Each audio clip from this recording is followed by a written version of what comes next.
గోదారి కిట్టయ్య ఈడికి ఎగసెక్కాలి బాగా ఎక్కువ. మీడి చెప్పదే దీపానివి నన్నగ చెప్పదే కెరటానివి ఏ దరికి చేరుకోవు ఏ వెలుగు పంచలేవు ఏ దరికి చేరుకోవు ఏ వెలుగు పంచలేవు ఈ జీవితమే. ఇలాంటిది ఏదో వస్తుందనే ఆడవాళ్ళతోనూ అగ్గిపుల్లతోనూ జాగ్రత్తగా ఉండాలరా అని పెద్దలు ఇప్పుడు చెప్పారు. విన్నావా? ఇని సావో అందుకే అలా జరిగి ఉంటది. ఎవరు జాగ్రత్తగా ఉండలేదు, ఎందుకు అలా జరిగింది? చేసిన యాదవ పని చేసేసి మళ్ళీ నన్ను అడుగుతావే?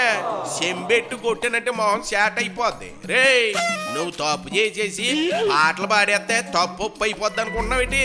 చూడు మహాప్రభు కేతేమయ్య, నీ ఊహాగానాలకి ఒక నమస్కారం. నేను ఏ తప్పు చేయలేదు. నేను ఆ పాట ఎందుకు పాడానంటే అల్లువారి అబ్బాయి ముందు వెనుక చూసుకోకుండా పవన్ కళ్యాణ్ మీద తగ్గేదేలే అంటూ కౌంటర్లు ఎత్తున్నాడు, అందుకు పాడాను మహాప్రభు. అబ్బా ఆహా అట్నా? వీళ్ళకేం తెలుసు ఉండేలు దెబ్బని ఏదో 2-3 ఇట్లు పడేసరికి పవర్ స్టార్ ని అని స్థాయికి ఇదిగిపోయాడు అనమాట. ఒకసారి గంగోత్రి సినిమా రోజులు గుర్తు చేసుకుంటే సరి. ఎందుకంటే మన స్థాయి ఎక్కడి నుంచి వచ్చామో ఎవరు ప్రాపకం వల్ల హీరో అయ్యామో తెలుసుకుంటే పాపం అల్లు అర్జున్ కి మంచిదని నా అభిప్రాయం. నిజమే అనుకో కేతేమయ్య. ఇందాక ఏంటి అన్నావు? గంగోత్రి సినిమా రోజులు అంటున్నావేంటి?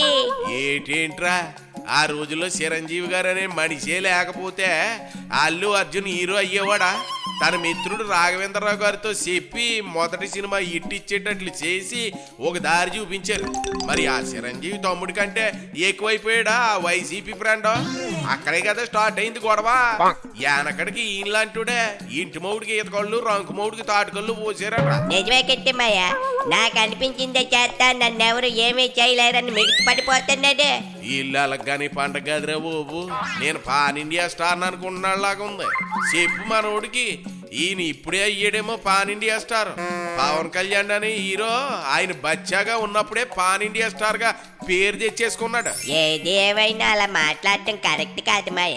ఇది నీకు నాకు కాదురా, యావత్ ఆంధ్ర ప్రజలందరి అభిప్రాయం కూడా. కంగారు పడకు, కాలమే సమాధానం చెప్పుద్ది. తగ్గేదేలే అనేవాడు కాస్త ఇంక తాగడానికి ఏమీ లేదండి అని స్థాయికి వచ్చేస్తాడు.